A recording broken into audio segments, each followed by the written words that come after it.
Hello, and welcome to another episode of Casting Views, a podcast where we talk about, well, pretty much anything that might interest us. I'm Lou, and I'm here with. Meet Dan. Now, this is week 4 of Food Month. I'm glad that we Oh, got we that got it right right. We because, got it right. I it's the was first time waiting. we've got it right this month. And this is our final week, and we do have some very, very special guests with us this week. But before we get into it, I'm going to pass over to Dan, who's going to do a promo for some of our friends. Yes, cheers, Luke. Another friend of the show today is going to be Leo over at Voluntary Input. If you haven't heard his podcast, change that now and go listen to it. He's great, really nice guy for a start. But his podcast will take you from one week it'll be about gaming or tech, and at time of recording, the last episode was called Being Man Enough, and he's got an ex-exotic dancer talking about the pressures of being a man. So kind of that's what I'm saying, how random or diverse his subjects are. So let's hear from him now. Are you a nerd? Are you a person? Then check out Voluntary Input, where we not only have open discussions about tech, TV, movies, and gaming, but also open discussions about people, and sometimes with the people behind the tech. Catch new episodes with me, Leo Allen, bi-weekly on Tuesdays on Apple Podcasts, Google Podcasts, Spotify, TuneIn, Good Pods, and pretty much everywhere else you listen to podcasts. And be sure to check out videos of every episode on YouTube and Twitch. Simply go to voluntaryinput.com to find all the ways you can listen to us, contact us, and better yet, select register as a guest to be a guest on the show, because we are always looking for great guests like you. Never forced, never coerced. Welcome to Voluntary Input. And we're back. I can't wait for this. Now, this is a very special episode because we have some very special guests. And we have two lovely ladies by the name of Karen and Ann from the Sugar Coated Murder podcast. Welcome. I'm hoping that was all right. I feel like it's always deep south when you ever ask a British person to do an American accent. Now, and anybody wondering and listening to this might wonder why we've got a true crime podcast on Food Month with us this month. So I'm going to let Karen and Ann probably cut into why they're appropriate for Food Month, because alongside true crime, you have a relatively nice quirk in what goes along with it. Yes, so we also do baking on our podcast while we talk about true crime. So it is a little quirky. I'm not sure which the quirk is, though. I don't know if it's the baking or the true crime that's the quirk. It could be either. We're very quirky anyway, so it really fits for us. But that's what we do. We bake up things in the kitchen, and when we do that, we talk about some really horrible true crime stuff. It works. I feel like it's a nice spin because you've got true crime, and then how can that be balanced out cupcakes or something? Like it's a nice mix of the good and the bad, yeah. And again, kind of just to give you a bit of a big up, as they say. Again, at time of recording, you've released 101 episodes now, haven't you? I mean, We what a have. milestone! I mean, How congratulations crazy. on that. That's They never amazing. saw that coming. Luke, That a lot of dedication to episodes. We're so far off that milestone; it's unbelievable. It'll be here before you know it, and you'll be like, "What?" So yeah, we've been putting in the work.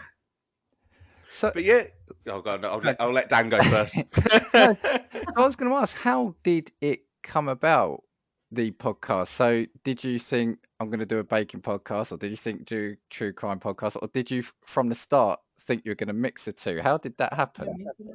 Oh, well, we thought, we didn't think of any of it. To be honest with you, we had a friend that approached us we were at a medium psychic reading Oh with a wow. whole bunch of people. And the psychic medium is a friend of ours.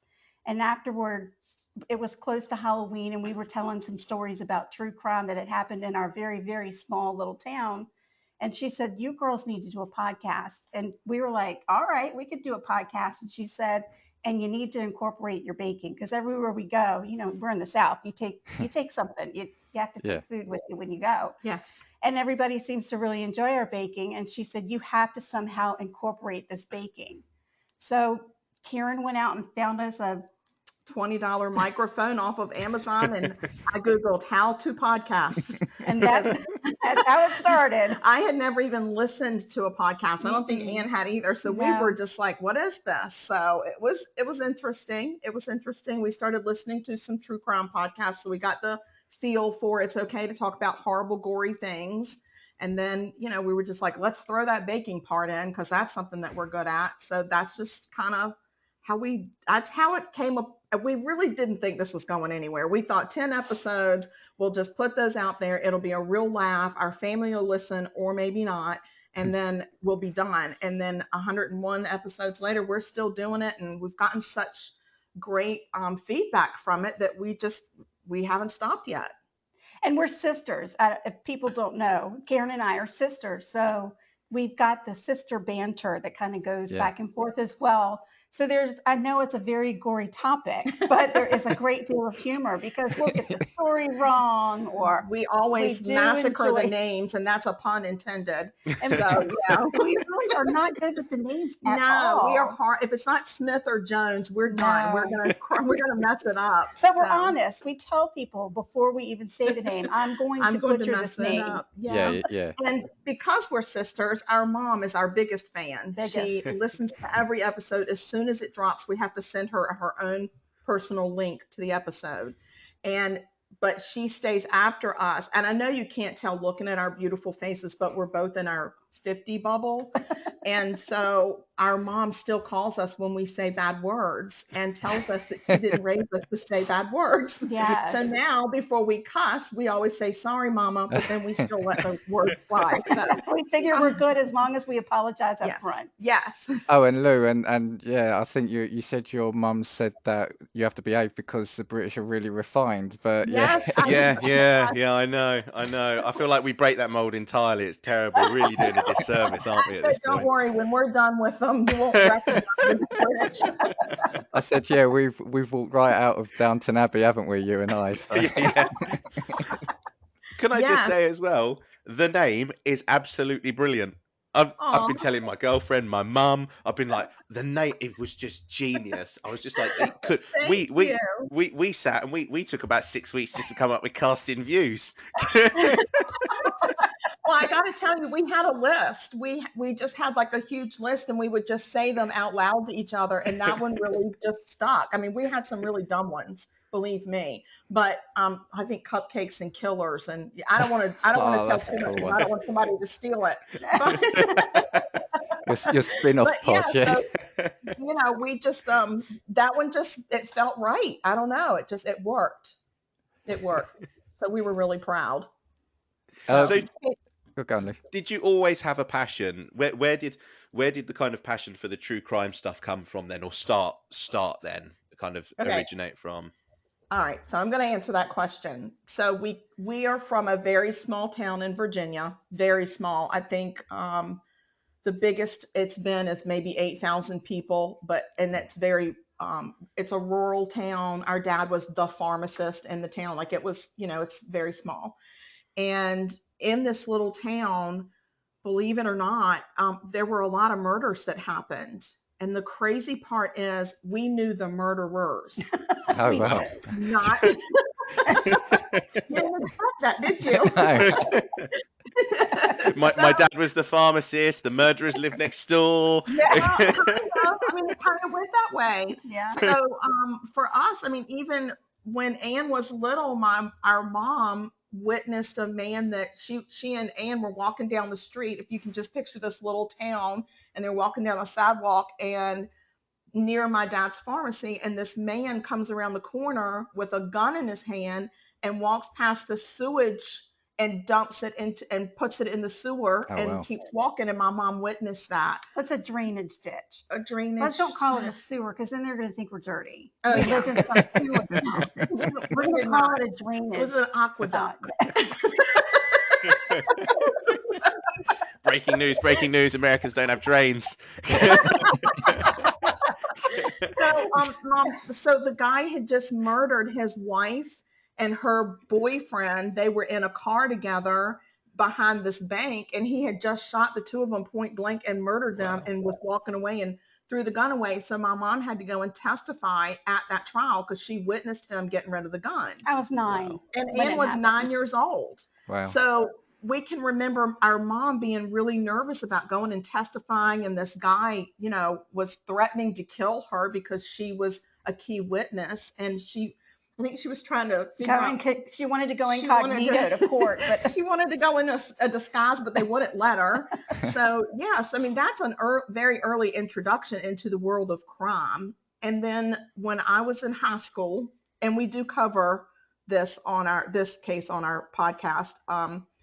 When I was a junior in high school, it was near the end of school, so we were getting out for summer, and this really good friend of mine and I were supposed to go study one afternoon, and I canceled because I wanted to go sunbathe because that's where my priorities were, not geometry exams, but sunbathing. And that very afternoon, so with that, you were in what grade were you in? I was in 11th grade. So that would be level 11. Level 11. Year 11. Is that what you Year call it? 11. Yeah, that's what we call it. Yeah. We're trying to be like y'all, except for the y'all part.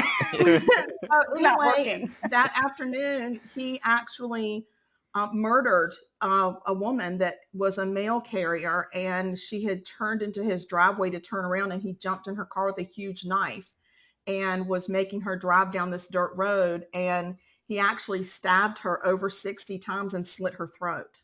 Wow. And I was in a class of 40 people. So everybody knew each other. We were all good friends. We had all known each other for years. And to me, it was so unimaginable that somebody that I knew and really thought was my friend was this horrible monster. And once that happened, we started finding out all these other things that he had done that we had never been told about.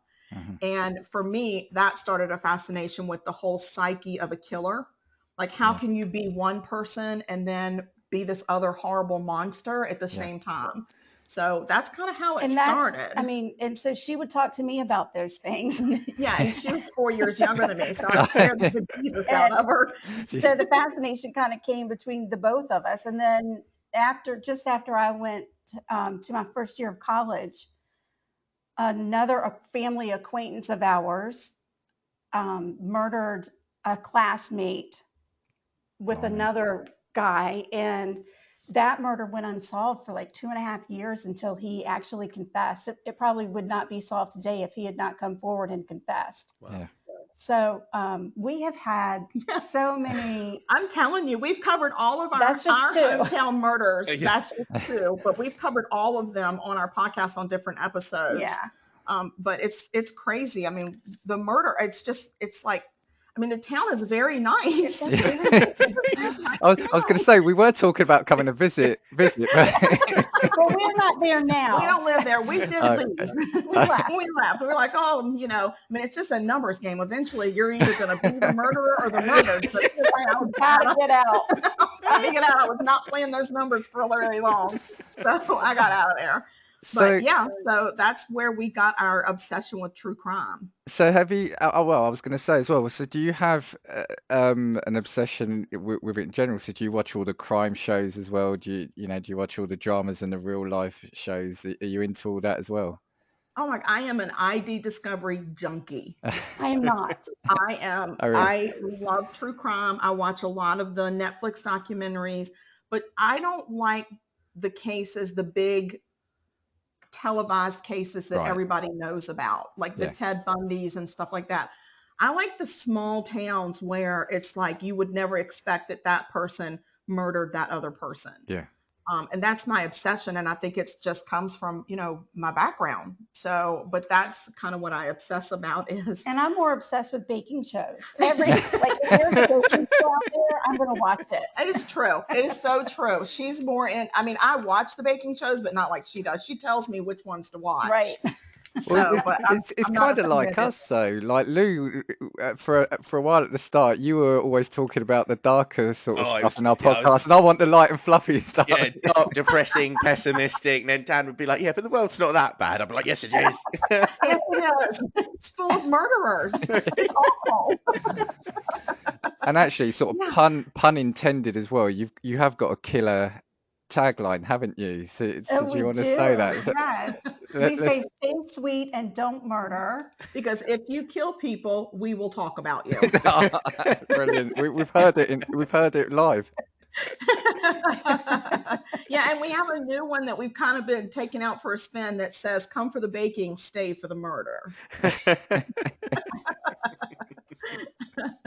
So, and on our podcast, we do drink a little bit. So I think that it's only proper for Oh. Ann and I to show you what will be Got- in our teacups We've got today. our- we've got our Oh, my, here we wine. go. Here we go. Oh, Here you go. you can't So see they this, can but they've see. got a I don't know if you beautiful can see this, but teapot. these are Yeah. Bloody Marys.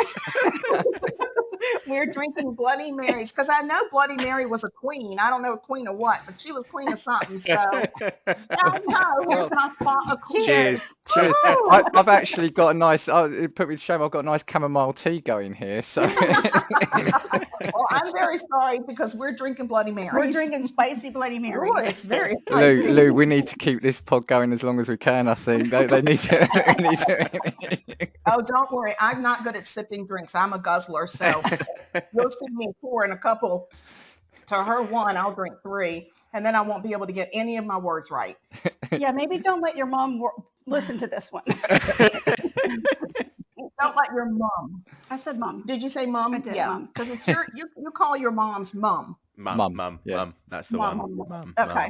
There you go. Listen, we have been hard at work preparing Yes. for this. First to of be on all, the show. this morning I baked proper tea biscuits. They're square. And they are. They look I don't know lovely, if actually. you've heard of the show called Ted Lasso. I've heard of it. Yeah, I haven't yeah. seen it Okay. yet. So he's this American guy that's been hired to go and over to England and coach a soccer team, which is football over there. Yeah, Yeah. football. And he knows nothing about the sport at all. And he's really learning about like just the whole culture over there is so different. And he tries to befriend the owner of the team. And the way he really gets under her skin is he takes these very special biscuits to her every morning. And she's like, "Where'd you get them?" He's like, "Don't worry about it." And he brings them every morning, but he will not say where they came from. And Anne was able to Google and get the recipe for those biscuits. Huh? And that's what these are. Because we were going to try one of your biscuits, but Yeah. do you want to tell me why do The you have digestives. digestives there? What is that? What is a digestive? You know what, as well? I remember someone turning around and saying, "Is it a digestive because it does something to like your colon and like does it clear you out or something like Maybe that?" we'll find fiber. Maybe.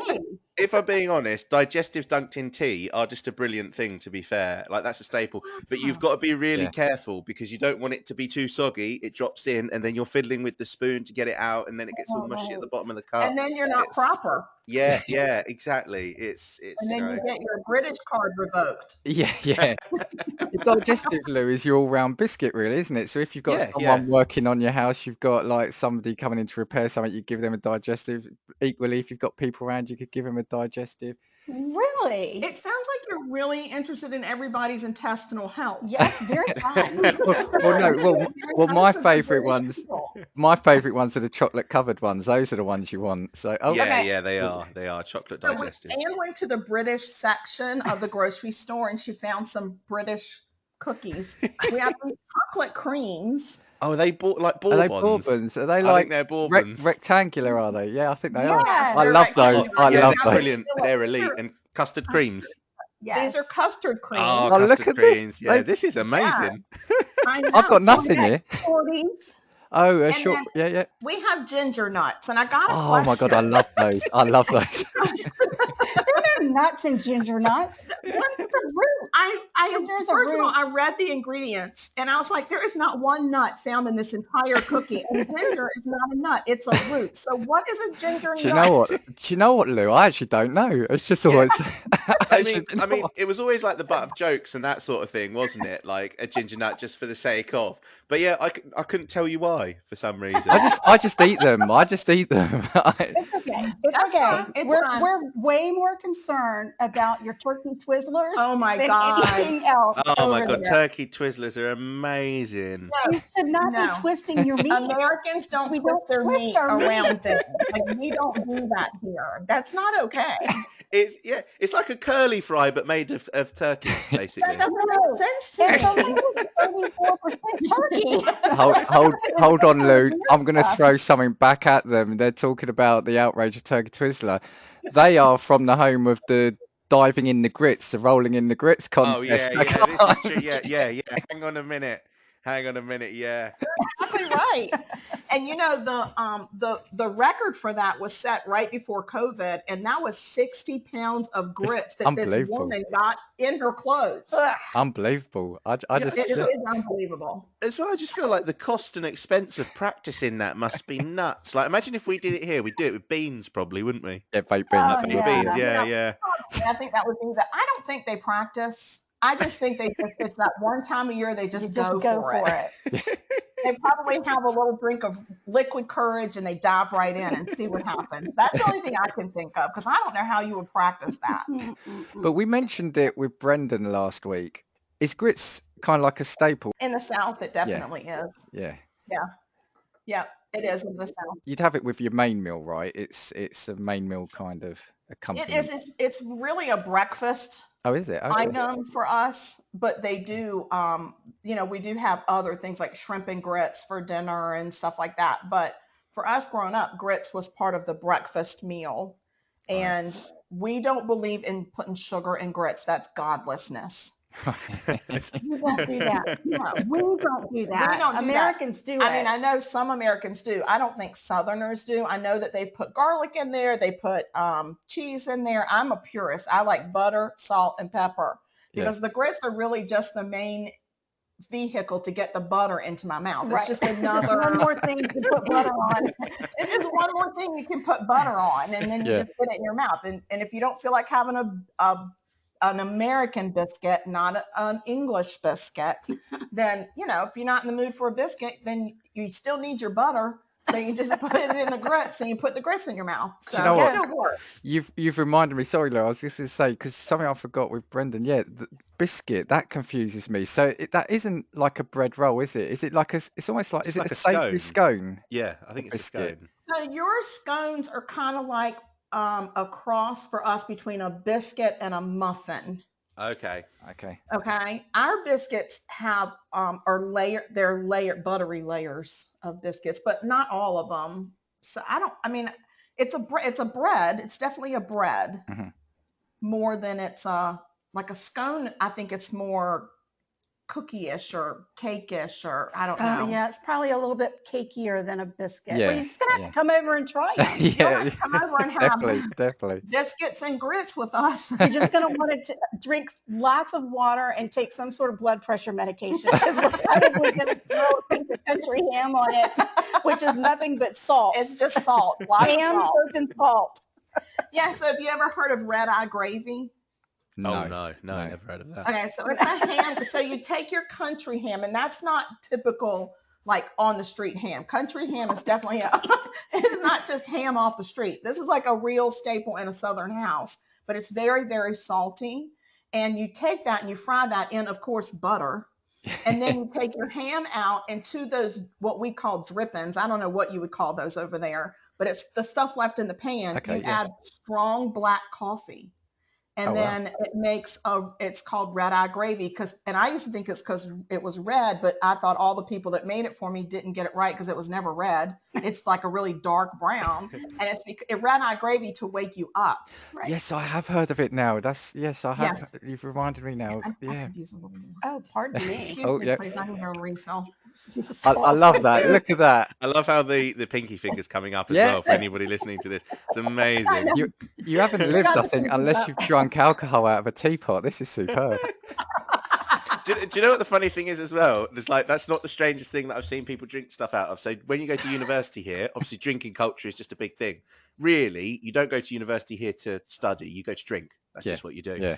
And people will just find any way to not use a glass because glasses get lost somehow at university. So you see people drinking from plastic cups, like some Tupperware or something like that. It's like those plastic containers. Anything they can find to drink out of, they will. I love it. I love it. So Anne and I took an improv class. If you can imagine, those poor people will never be the same. We took it together. And the night we had to perform, we had like a little recital at the end, which was completely unnerving because I didn't sign up for that. I signed up to just go have some fun and then walk away. But they wanted us to perform. So that night, Anne and I felt like we couldn't do that without a little bit of liquid courage. So Anne put into her Tupperware containers some bourbon. We were sitting in the parking lot drinking bourbon out of the Tupperware containers before we went for improv. We couldn't help ourselves. Unbelievable. Well, you know what? Funnily enough, along the theme of sneaking alcohol, I saw someone on TikTok who was, I say, a Capri Sun, I think is the way that you would say it. Capri. Capri Sun. We did that because we listened to y'all say Capri Sun, and we were rolling on the floor. I was like, "What is a Capri Sun?" And then I thought it was like a man named Capri and had a son. Like, oh my God! But then no, it was a Capri Sun. So yeah, you're doing good. See, I'm getting there. Wasn't it last week where I had the issue with ranch dressing? Oh yeah, ranch. It's ranch. Sorry. And what they did is they'd sliced the top of the Capri Sun off, and they'd filled it with rum, and then put an iron over it and ironed it together so that it was completely sealed. I was like, "That's amazing! You're going to a concert or something?" Yeah. Absolutely. Wow. I love that idea. I do too. I would not put any Capri Sun in there because I think that's horrible tasting stuff. Right. No, you empty the Just Capri completely. Sun. You just have like what's left in the lining as like a little spritz. Exactly. Nice. I like that. The capacity for the human brain to do things that you shouldn't do is unrivaled. There's stories from years ago. The soccer fans, the football fans over on the continent would always be trying to sneak in fireworks or firecrackers and things like that. They were illegal. So what they were doing, because they'd be searched at the gate, they would put them into sandwiches. They would make sandwiches and put like the firecrackers in the bread. And that's the thing. It's like just people. That's crazy. Yeah, you probably put someone at a desk to do a day's work and they probably just do about 60-70%. But you say to them, you can't bring this drink in, and they will work overtime to work out how they're going to get that drink in. So over here, we have bracelets for women that look like a really pretty gold bracelet, and then there's a jewel on the top. But if you unscrew that jewel, the whole thing is hollow, and you can just drink right out of it. It's amazing. They need like a male equivalent that looks like a watch or something. Exactly. I feel like I'd buy into that as well. Yeah, but you'd have about 10 watches on your wrist and all the batteries are dead. I know. I'm not sure. Different time zones. Yeah, this is Eastern time. This is Pacific time. That's so funny. So, do you want to perform? Oh God, we have a performance for you guys, real quick. Oh, go for it. Let's hear it. Get this going for you real quick, because do you have the music? Oh yeah. Okay. We have a little music and all sorts. ditty. We have a little ditty for y'all. I feel embarrassed. We're just trying to make y'all proud. We want y'all to be our friends forever. You ready? Yeah, ready. Make sure it's loud. Here we go.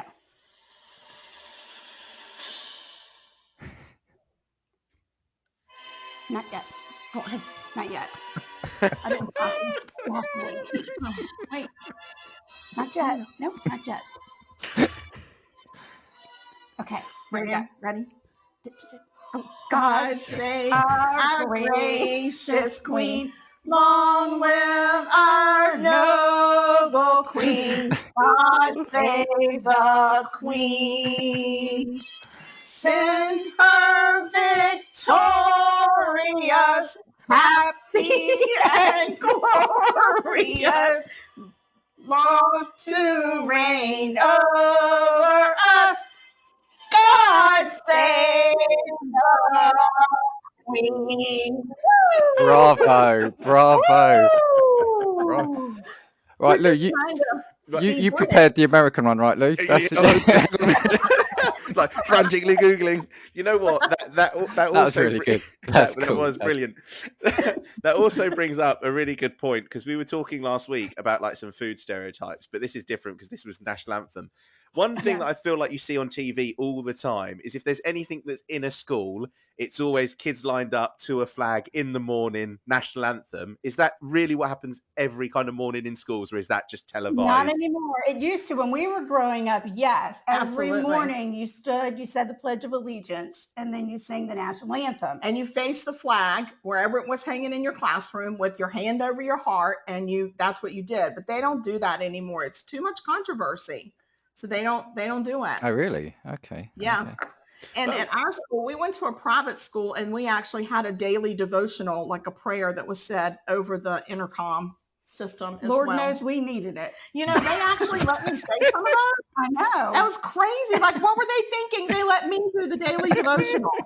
Like, come on, guys. I don't believe any of this stuff. But when you were at school, it's a good thing. They were bound to let you do it. You're the only one that wasn't a murderer. That's right. It's very true. And they knew I probably had the propensity to become one, so they wanted to be nice to me. They thought, maybe we can save her. Or just save themselves. I think they were just trying to save themselves. So yeah, but I think there's some schools that probably still do it, maybe somewhere, but most of them, no, not anymore. It's too much controversy over our national anthem. yeah, we got a lot of controversy there. So Yeah, because I don't we've know how never y'all get done away that. with it. we don't know how y'all get away with half the stuff that y'all get away with over there.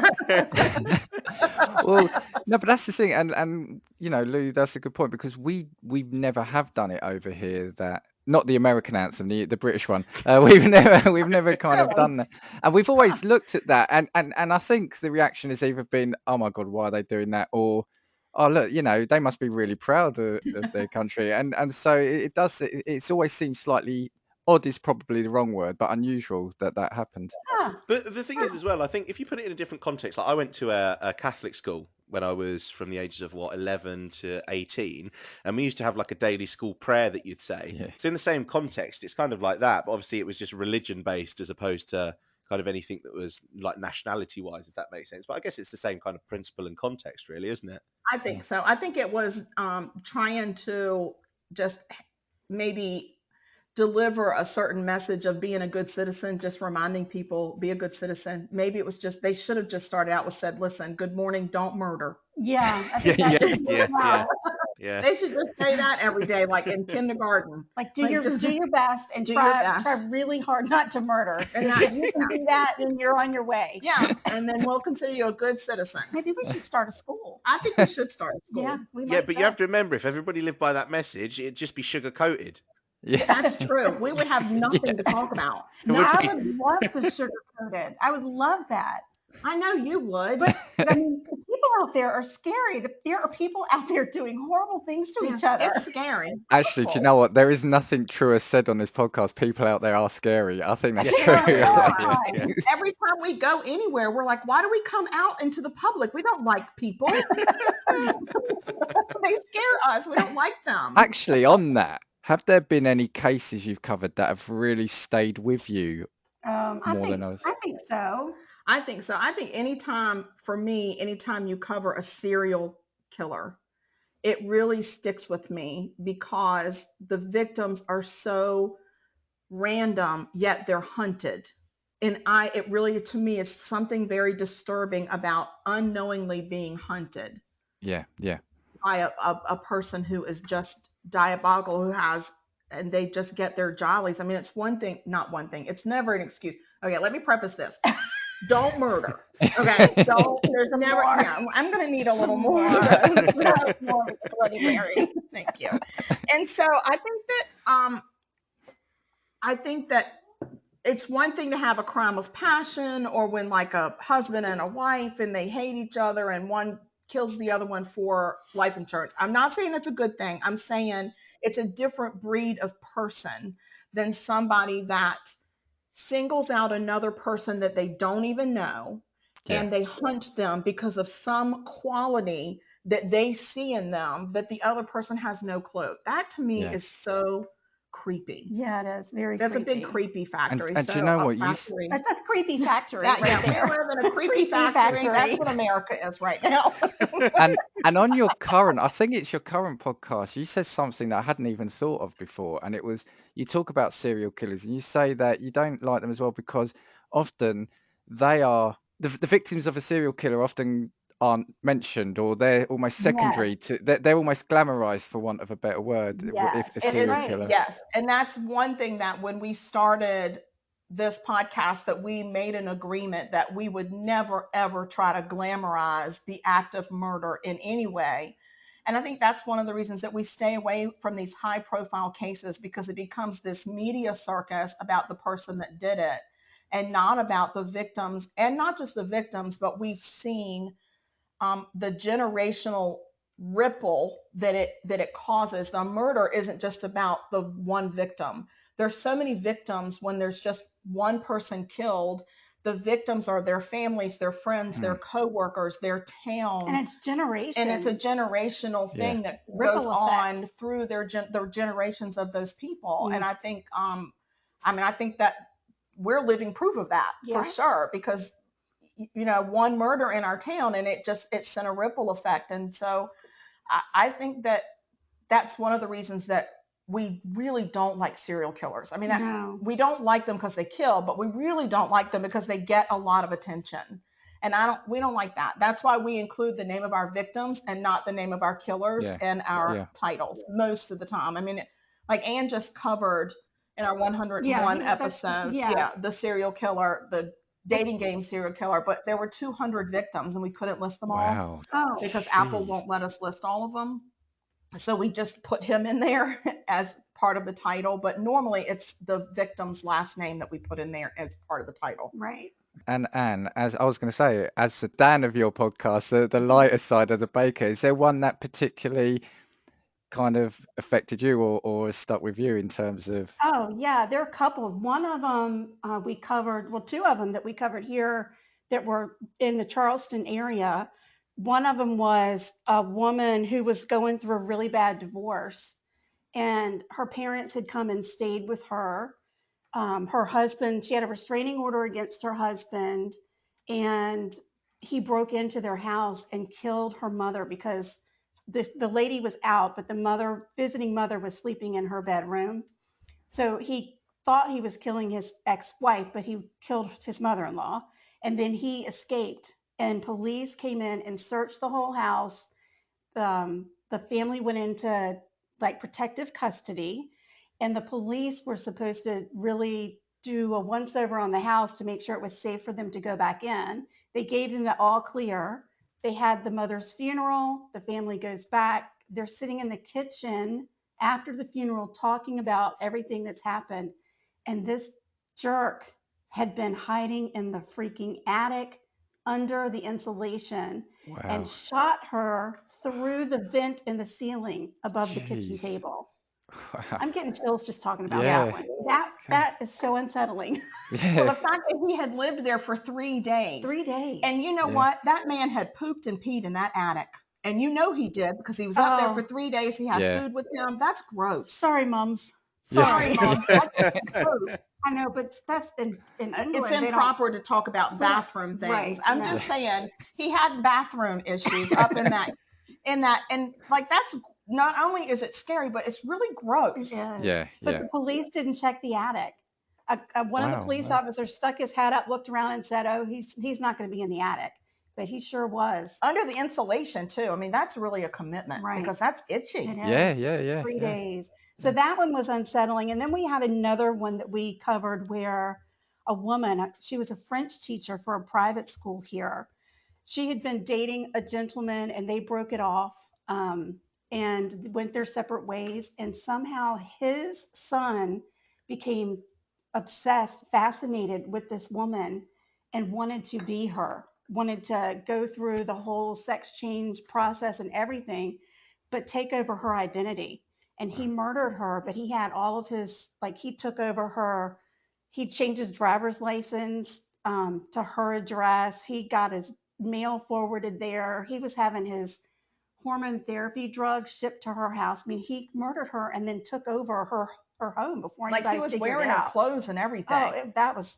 I Ooh. don't like that. Yeah, That kind of is like real life Leatherface from Texas Chainsaw Massacre kind of Yes. like levels. Yes. That's Yeah. horror movie level. Right. And Scary speaking that of is. horror movies, guys, just so you know, Ann and I are the biggest chickens. Oh God, no, we don't watch. We don't watch horror movies. We don't watch that No. scary stuff. No. No. but you Mm-mm. do We're this too kind of scared. podcast. That's No, we don't. We don't. That's why I don't Mm-mm. like to watch the ID Discovery stuff. It's too scary. It's yeah, not too yeah. scary for me. I can't watch it at night, but I can watch Right, it when yeah. the sun's up. Yeah, I can't remember what podcast we'd done where I turned around and said I need to go and watch some Kevin Hart because he's I think the Yeah. only Yeah. person that's going to make me I got settled before I go to bed Kevin now. Well, Yeah. we have Yes. I do a lot of cleansing with Friends, old reruns of Friends. That's what cleansing yeah, that's we have amazing. done. You know what? Again, leading me on something, we cannot tell you. There's a channel that just plays Friends all day here, Yeah, every day for the last 20 years. It's amazing, and that's always good for a laugh and keeping you chilled out as Yeah. well. Yes, but this yes, whole it thing about at absolutely night, is. as a kid, I remember there was this program called Crime Watch, and it would basically it was half hour, it was once a week, and it would profile some current crimes that basically they were trying to catch certain criminals, so they would do reconstructions of crimes and say, and at the end they would always say, "Don't have nightmares." And me as a kid, I'm just sitting there shaking at the TV, Right. and it's like, Don't yeah, have yeah, nightmares. don't, Yeah, that's don't have a nightmare. yeah, that's how they finished it. It was "Don't have nightmares." It's like, yeah, thank you. Don't- Okay, You know I what? won't. Just 'cause you said that, Johnny, thanks for reminding me. Yeah, They always used to put like those police computer generated images or like the drawings up as well, and you'd be like, I swear I've seen that man in my area. Or the next day you're Yes. like, "Ooh, is that him? Is that him? Is that him?" Yeah, definitely. Yeah, Well, we've got one called what's the John Walsh one? Oh, right. America's Most Wanted Yeah, or America's something. Most Wanted. That's kind of the same thing. They profile these high profile killers that are on like the FBI's most wanted list and things like that. And it's scary to think, oh my gosh, and they've caught a lot of them, but because of neighbors that have called and said, hey, that guy's my neighbor. Oh God. So Well, you know what, as well, talking about Crime Watch, because it's just reminded me, I would probably say one of the most famous unsolved murders in this country was probably Jill Dando. yeah, yeah. And she actually was a host of Crime Watch. No And she way. was shot on her doorstep. Wasn't she? She was shot on her doorstep. Yeah. Unknown assailant, completely and still unsolved. Now, I think someone ended up going to prison Yeah. and then was released because there wasn't enough evidence to charge him. But again, the wow. kind of conspiracy theories rumored around as to whether or not it was linked based on the show that she did, whether or not it was linked to organized crime, that sort of thing. Really, really strange case. And again, nothing ever came from it Yeah, because I it's still think unsolved now. yeah, I think the guy Well, won we'll his solve appeal. it. Yeah, yeah, there No, you go. Yeah. As Americans, we will dedicate ourselves to no, solving it. we're not. We're not doing that. No, we're good. We're not I'll getting solve involved. it. You and me'll solve it. These Yeah. two salty make cupcakes, and you and I will solve this case.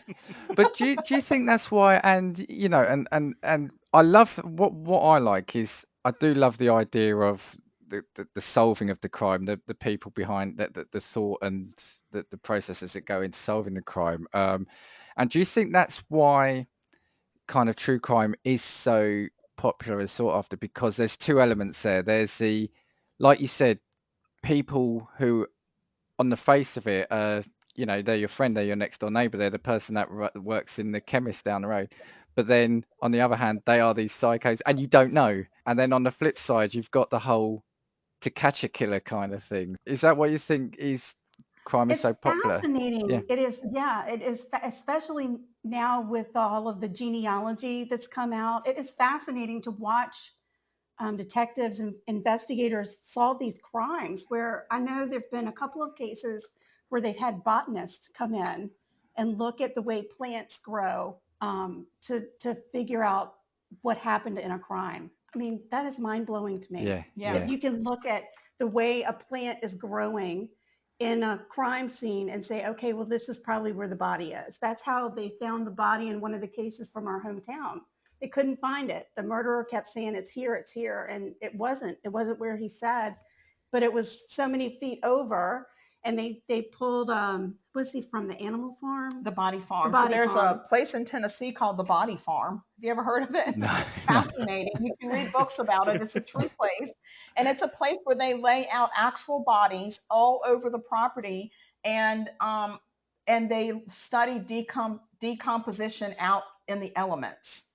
Right. So Ah, it is okay. an Okay. actual body farm, and Wow. that's what they do is they study the bugs that come and the stages that those different bugs come in from decomposition, and what snow does to a body, what rain, sun, what halfway burying a body does, and it's fascinating. It's a real place, and they called the guy from Tennessee that started the body farm, and they had him come to or talk to the detective in our hometown to say, this is what you need to do. You need to go to your local college. You need to get a botany professor and tell him he needs to look at the growth, because the growth was disturbed.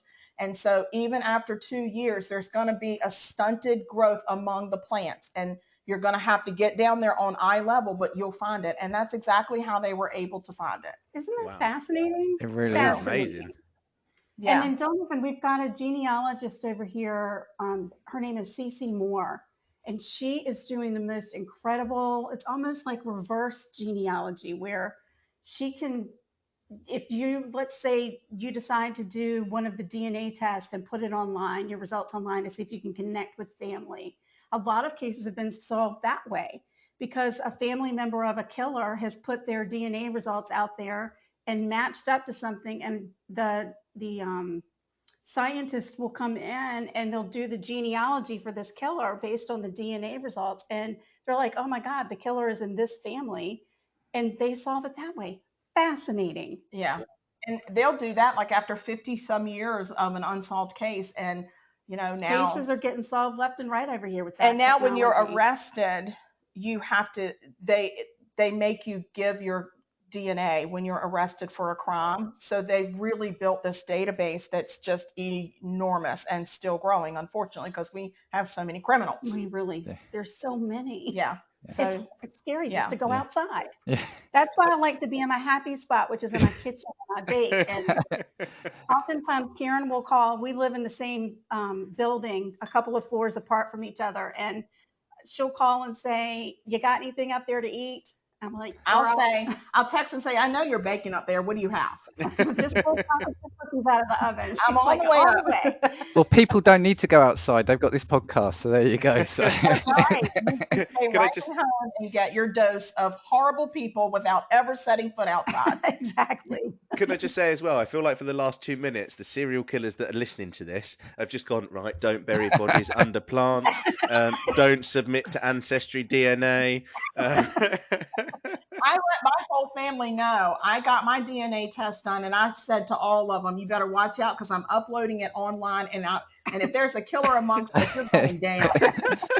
But that is a good point. Now, and okay, a lot of it is in TV shows, which I'm sure is a little bit exaggerated. But then there are the true life programs that I watch, and it is like you said, the crimes of passions and things like that. You can appreciate they're going to get caught because there's no thought there. It's just in the heat of the moment. But They're really stupid. yeah, but then the people that are actually trying to get into the mind of the police and say, right, how can I? They're almost, well, they are more twisted, but there's always something they're not going to think of, or that they don't know about, or something that's going to happen at the scene, like you said about the plants or whatever. I mean, Yeah. you can't, We can't think of everything. And I think the thing that fascinates me is that science has caught up with all these dumbbells. So, when you committed a crime in the 70s, you thought, oh, I'll get away with this. You had no idea in 2022, they're going to come knocking at your door because Aunt Mabel did her DNA test and put it online. We're loading our prisons up with 70 and 80-year-old. Yeah. Oh, really? Yeah. And so Really? they come and get Predators. you. Yep. Yeah. They come and get you. And I love it. I just think that to me is, that's when the good guy really does win and the bad guy's going down. Right. Well, wasn't who? No, you're gonna have to forgive me because I know that I've seen the story somewhere, and I can't. There's a lot of serial killers that are American that we see in popular culture here. But who was the one who was caught in the last few years? He's about 80 odd now, and Oh, didn't the yeah, police that catch was him because The they Green took? River Killer. the That's Green the River Killer. yeah, because we saw stories about how the police had taken DNA samples like discreetly, and Yeah. then matched them up to what they'd had from the time. And again, it's like what you'd said. You've got like 80-year-old guys going away all of a sudden for murders that were committed 30 years Bye-bye. ago. Bye-bye. Sorry about your luck, buddy. I don't cross them at all. I'm Uh-uh. thinking, you know what? You escaped and you lived your life that you did not deserve to live for all these years. Bye-bye. See you later. Did you say you had a food-based crime that you were We gonna? do. We do. Okay, I'm gonna excuse me, please. I need another spot of tea. Oh my lord. Well, these are very small teacups. Like, who can drink a Bloody Mary out of this little thing? They've bought booze in a teapot. They've bought biscuits, English biscuits. They've bought the anthem, and now they've bought a food-based crime. I mean, they're upstaging us on our podcast. Can I just ask as well? Do you know where you've bought like the English biscuits, like your bourbons and that sort of thing? Are they expensive? No, I didn't find them to be outrageously expensive. She didn't ask me to pay for half, so it must not have been. Because we have like American sections in our supermarkets, don't we? But everything is extortionately expensive. Like we were talking about like a box of Twinkies, and that works out at probably like £6 or £7, and that's We probably felt like horrible for you $10. guys. We're sending them a case of Twinkies. Yeah, listen, we were thinking milk duds. Yeah, we need. Oh, milk duds! I love the milk duds. Oh my word, I love them so I can't much. eat those. They make me drool. It's like too much sticky stuff at one time, and I drool, and I'm not allowed to eat them. So Yeah. I'll send you mine. Yeah. Yes, we'll send you milk duds, and These are very good biscuits They're that I made. delightful. I made a delightful biscuit. I'm not dunking it though in my Bloody Mary. That's where I'm going to have to draw the line. So I came up with, I didn't want anything gory because I didn't want your listeners to be completely undone by the Americans drinking Bloody Marys out of the teapot, singing to the Whatever. Queen. So I looked into the Great Maple Syrup Heist. You ever heard of that? It happened in 2011 and 2012 in Quebec. That's And just where did it quite happen? recent. Oh, Canada. These two are great, aren't they, Lou? This is amazing. Unfortunately, we wanted to be singers in our past life, but it didn't work out. I don't know why. I don't either. You know what? This may be the beginning of something I special. think this is a new podcast. Elton John, if you're listening, here we go. Is he alive? Yes. I'm so sorry. Well, never You mind. need Elton, a he was TV show. brilliant. You need a TV show. This is if anyone's watching, you need a TV show. If you think you're the first person that ever told us that, are you kidding me? No, We've got to we make it got happen. plans, though. We've got to make it happen. We'll be your British correspondents. There you go. Oh, that's perfect. That's perfect. All right, so let me tell you about this heist. This doesn't sound like that big of a deal, but it was huge. I'm surprised you didn't hear about it in 2011 and 2012. What were you doing with your life? First off, are you aware that Quebec makes 72% of the world's syrup? I Wow. had no idea. 72%. And are you aware that syrup is valued at just over $1,300 a barrel? What? That's We're a in the lot. wrong A business. barrel. Crude oil right now in 2022 is a little over $106 a barrel. Wait a minute. Wow, Are we wow. talking the same barrel size? Yes. We need to start Barrels. stocking maple syrup. We I don't know. have. We're just in the wrong game. It's like liquid gold, isn't it? So I guess over there in Canada, they've got this whole big council of people that oversees the quality of syrup. Oh. You're very crumbly. you're very crumbly. It's just my crumbly. Yeah, that's proper British as well, because what Yeah. you do is you have to lift your t-shirt and make sure you get all the crumbs from the t-shirt. Honestly, that's just what you do. Over here. That's Mardi Gras here. It's how you get the Yeah, walk over to the kitchen sink and just shake your shirt over We will it. not be lifting any shirts. No, we're not lifting shirts. Okay, back to the heist. At some point during the summer of 2012, there was an inspector, like they have these huge warehouses of all of this syrup. Syrup people get their syrup and they put it in barrels and it goes to this place. And then inspectors come in to make sure it's the right quality of syrup for them to sell. So this inspector goes into this warehouse and he's climbing up to test these barrels and he almost loses his balance. Well, you can imagine how much a barrel of syrup must weigh. It's heavy. It's thick and sticky and heavy. Yeah. So probably 600 pounds worth of syrup. He should have been steady. He shouldn't have been wobbly. Yeah. So he starts opening the barrels up and he finds some of them are empty and the others are filled with water. Oh, wow. Water. Somebody has stolen 504. What you say? Water.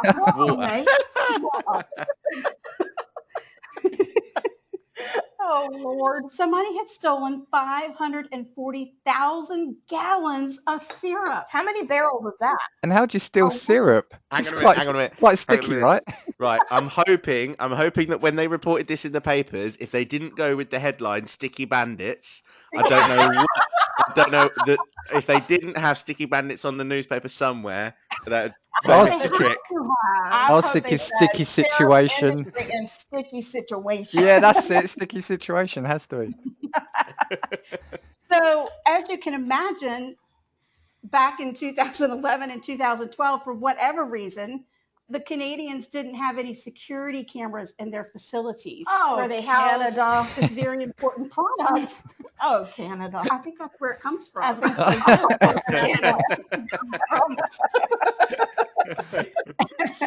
So they called in the Canadian Mounties. Oh, the mounted police. Here we come. Oh, I was going to tell you the street value. I'm going to tell you the street value of 540,000 gallons. Please do. The street value is $13.4 million. Good Lord. You got a shady character on the corner of the street at night, right? Have you got my stuff? What? No, not the heroin, the maple syrup. Who knew? I had no idea. I didn't either. But it was so valuable. It turns out what we have on our shelves over here, that Mrs. Butterworth's. Oh, that's not syrup. It's not syrup. It's like 0% syrup. We're not getting syrup in our syrup in the States. No, we don't put syrup in our syrup here. We No. don't. Where it's against, we get chemicals. That's right. I've now got image. Do you remember in every crime show of like the 70s, 80s when they found like drugs, they would have to put their finger in it and rub it on their teeth? I've now got image of the police finding this syrup somewhere and rubbing it on. I'll taste it.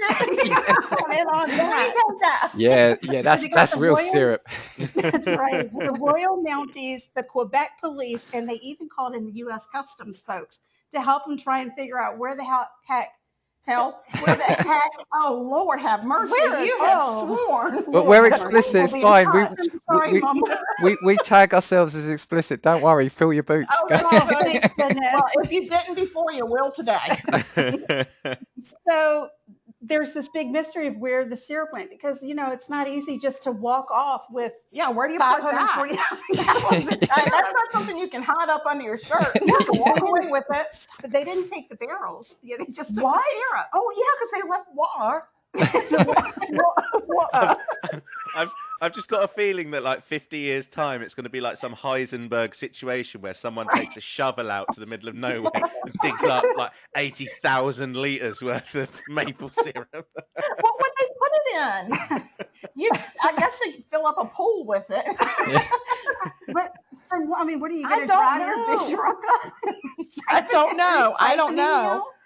Oh my gosh. So they eventually were able to figure out what happened to the syrup by going out on the black market because these thieves were selling the syrup on the black market. Which is why we don't have that in America today. Thanks, Canadians. Black market? No, because they took the syrup and it was on the black market and Americans couldn't buy it. And then they're like, fine, we'll just make our own with some chemicals and sugar. Oh, we have it here. Oh, I know. I've had Trader Joe's has it. If you want to pay $15 a bottle for With syrup, which I have. That's because just it had silly. bourbon in it. I bought some bourbon syrup and that was top dollar and I didn't care. Oh my Lord. Okay, so it turns out they did it was a gang of men, and they would sneak to the facility and use these long tubes and siphon the gallons of syrup out into a gasoline truck. Oh, God. Petrol. Petrol. That's it. Yeah, Yep, that's yep, the well one. done. Yes. And they've caught 4 of them. There's still some on the land? Yes, there's still some on the land, but the Lou, biggest that's me and you, baby. We're solving this one. But in March of this year, the Canadian Supreme Court ordered the convicted ringleader to pay a fine of 9 million Canadian dollars, which is 7.2 million American Oh, they dollars. should just give him the firing squad. Oh God, yes. We have a convict. We have a convict here who's on death row, and we're out of the mix for the lethal injection. We can't get those chemicals in because it's a supply chain issue over here. Yeah, Really? yeah. Wow. So he got to choose, do you want electric chair or firing squad? So we're going to kill you anyway. We're not going to stage your execution. We're still going to kill you, but now you get to choose. You get a choice. No more lethal injection. Here's a brochure. Have a look. He chose the firing squad. And where are they going to do this? I don't even know. I'm going to have to find out where they're I don't doing it. know. There's a firing squad place at the prison. Maybe they'll do it like at the Citadel. No. Like on the battlefield. No. I'd buy a ticket for that. Actually, Oh, on Firing Squad, I'm sure, I don't know if it's one of these like sort of urban legends, but a lot of them are filled with blanks because they don't want the person Yes. to know who's killed them. Is that Yeah, true right. then? It is? One person has the real shot and everybody else has blanks, but nobody knows. Right, Because they don't okay, want that okay. person to feel guilty. Yeah, yeah. For being part of Yeah. a firing squad. Well, yeah, 'cause Yeah. can you imagine a serial killer would volunteer for that job? Well, yeah, Like, I'll actually, be yeah. the firing Yeah, squad yeah, every yeah. time. And then they'll just get their jollies. So anyway, this guy, this main ringleader dude that's paid $7.9 million, he only got 8 years in prison. That's it. To take that much syrup, they didn't get any of the syrup back. I mean, I'm just going to say, oh, Canada, He's you messed getting it off up. with a sweet deal. 8 years. Sweet deal? That's the book. That's the book. Can I just say as well, I'd love to see the statistic on this. Did you say 2011 it was? Yes. I love how there's probably a statistic that's like between 2011 and 2016, 90% of Canadian pancakes had stolen syrup on them. Yeah, yeah. Yes. Illegal black market syrup. Do you know what I was thinking there, Lou? They were saying they should have given him the firing squad, whereas we have murderers and stuff over here that get less than 8 years. Do you know what I mean? So they want to give a Yeah. syrup stealer. Oh, that's bad. Yeah, we've done some crimes over there in England. You did one. I've done a couple of really fun ones. What was that one? The Scissor Sisters. Hold on, Yeah. hold on, Anne. When you said she's done a couple of crimes over in England, what do you Oh, mean? yeah. What do you mean? These people, they spin the queen every Yeah, time. yeah. I didn't mean to let that slip out. I'll put the phone down then. I was literally on the phone to the constabulary. Hello, Scotland Yard. Yeah. Is there a reward for you? Your perpetrator. There's that alcohol. Ourselves up. It's kicked in right now. Now we can press record now. Oh God. Oh my God. Well, that's all I have to say about the great. I think syrup it's fight. actually made me love Canada. That one of the biggest crimes there is about maple syrup gone stealing, and like the ringleader of a gang. Unsolved. Like, I'm on it. I think it's brilliant. I think it's made me love No. Canada now. I'm just No, well I don't surprised want at how that. expensive syrup is, because to me, I'm just like, you know what? And the thing is as well, like comparatively to stealing gold or diamonds, probably going to get more prison time for that than stealing syrup. But when you first said it, I was just like, is this like a rival syrup manufacturer that's stolen? It's like corporate espionage or something like that. That's what I immediately thought, because it's all still gone. So was it just another syrup company stealing syrup to sell as their own? No, Evidently not. they were It just was selling. black They were market. stealing it and selling it on the black market. Unbelievable. All I had in my head was, how did they take it? I was thinking, like, in Shawshank Redemption, were they putting it in their pockets as they were leaving, so you get like a spoonful a day? I know. No, it went into a petrol truck. But I They mean, I probably hope had, cleaned like- that out real good before they used it. That Did would they really like bottle it up and put wow. labels on it and that sort of Oh, thing? That'd be right. amazing. What an Wow. operation! But What an nobody's operation! going to stop that truck because it says flammable, stay away 500 feet. And Right. they're like, well, we can't get near that. Mm-mm. So yeah, that was brilliant. Brilliant. That's really, yeah, that's a really interesting one. I'm going to have to look that up now. I know. Oh, you're gonna love it. Curious minds, and that's not a crime that's going to keep you up at night. No. Yeah. Yeah, that's actually quite wholesome. To be fair, I Yes, don't mind that one. I tried to find something that would not. There were some with people putting arsenic in cheesecakes and serving No, it at we're dinner not doing that. parties. And, Well, I thought you were going to say when you said they opened up the barrels, I thought you were going to say they found people in there, bodies. That's what I thought you said. yeah. Where the mind goes. I've listened to your right. podcast. We did cover one murder where the lady was in a barrel. Yeah, and you covered the guy in Canada that was putting the body parts in the flower pots. Yes. He was a horticulturist. He would do flower pots for people, landscaping and stuff. And he was in their very expensive pots. He was putting the body parts of the people he had killed. So when they Wow. were doing all of this searching for the bodies, they were having to dig up all these expensive pots of flowers, and they were finding fingers and toes and feet Jeez. Oh. in the bottom of these pots. If you're out there one Sunday morning watering your plant, and all of a sudden 5 toes appear, you're like, what the hell? Bloody hell! Bloody hell! In terms of like the exposure as well that you get, so for instance, I think that here we have a lot of exposure to American like criminality, serial killers, that sort of thing, because I think we see a lot of film, TV shows that are all based. Do you get anything that's about British killers, or do you get any instances of British crime that's particularly publicised in America, or is it more so? Hello. We've covered some British crime. We've definitely covered some stuff over in the UK. There was one that I covered that was in Ireland, that was in Dublin on St. Patrick's Day, which was hysterical because it was like an alcohol-fueled murder. It was crazy. Would be. That was the Scissor Scissor Sisters. That No, there was a crazy. Ripper guy that you did. I did a Ripper guy. He was like short or something. Was there something with his stature? I thought. I Was don't the know. Scissor Sisters the one where they cut the guy up in like the bath because he'd beaten? Did he try and attack both of the Yes. women? Yeah. Oh, that was horrific what they did. Yeah. The mom, and he Yeah. got into an argument with one of the sisters, and they were all together. They'd been drinking all day, and Yeah. they killed him. And then the mom made them chop him up in the bathtub, and they put him. The first thing they did was they put part of his body in like on a they sunk it in a like a channel. I don't know what you call it over there. A channel. Like water. Yeah. And it came floating up, and one of the guys that he knew recognized his sock. Hey, that's my mate's sock. Yeah, but you know what? They had put his Willie somewhere else. They never did find the Willie. We're not talking about Willie. I said Willie. But listen, if we can talk about a turkey Twizzler, we can talk about a Willie. No, turkey. That's a genuine thing. A turkey. It's a part turkey, part pork fat.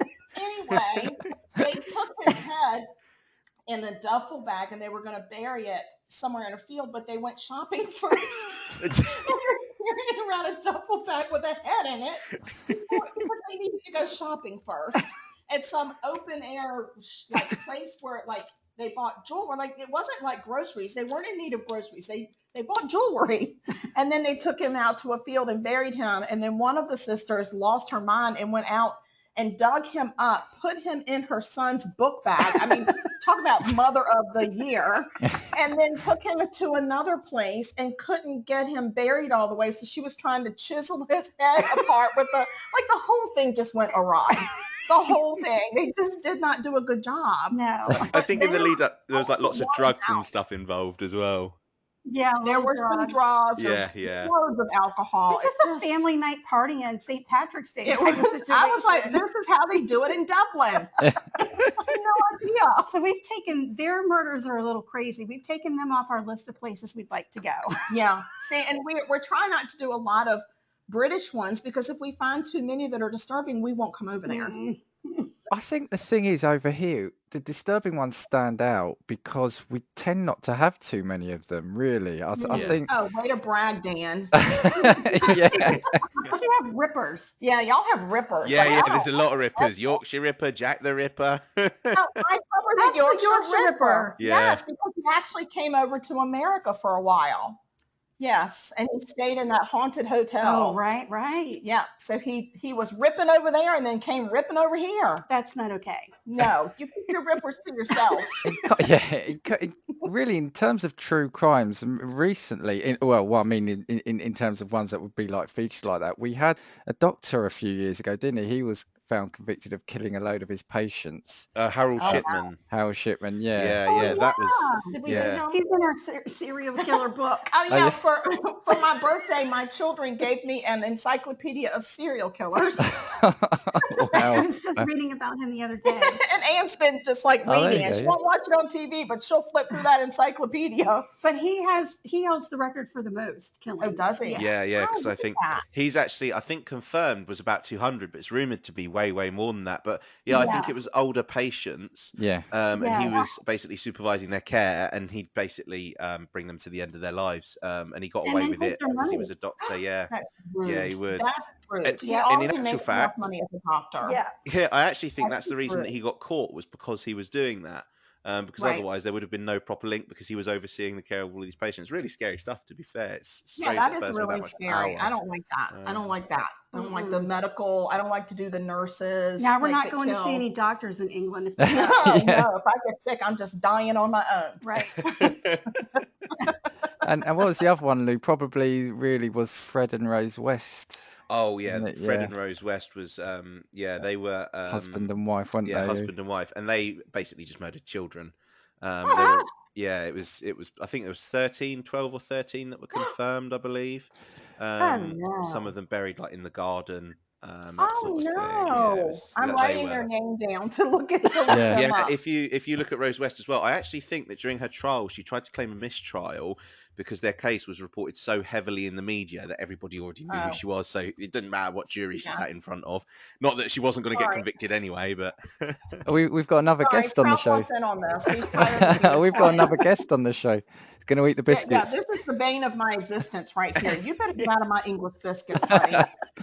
Oh, this is Ann's dog Trout, and he makes an appearance on every single podcast because he cannot be quiet. I thought I did hear something earlier. I was going to say, yeah, let Yes, him on, so let him on. if you give sorry. him a custard cream, he's going to be barking in English. I'm giving him a ginger nut. 'Cause I don't Oh, I look, don't he even like think that. Look, this he's is got, Yeah, he's got. Wait, Actually- maybe he's got a tummy ache and needs a digestive. I'm not going to Oh look my at God. digestives the same now. I'm not going to.